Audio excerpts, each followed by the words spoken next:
We'll guide you through how to create labels in Google Docs. If you find this helpful, consider subscribing and liking the video.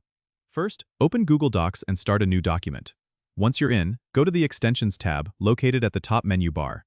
Click on it, and then select Add-ons, followed by Get Add-ons. This will open the Google Workspace Marketplace.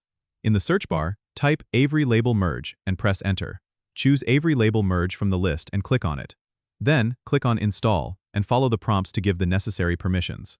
After installation, go back to your Google Docs document. Click on Extensions again, and you'll see Avery Label Merge listed there. Click on it and then select Create Labels.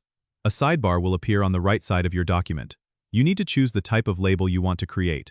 You can do this by selecting Choose a Template. Avery offers a variety of label templates that you can select based on your specific needs. Once you've selected your template, click Use Template. Now you can start customizing your labels. You can add text, change fonts, and adjust the size as needed. If you're using a mailing list or any data from a Google Sheet, you can import this data directly into your labels by selecting the Import option in the sidebar. Follow the prompts to link your Google Sheet and map the data fields to your label template. Once you're satisfied with your label design, you can preview it by clicking on Preview and Print. This will show you how your labels will look. If everything looks good, proceed to print them by clicking on Print and following your printer's setup instructions. Don't forget to subscribe and comment if this helped you out.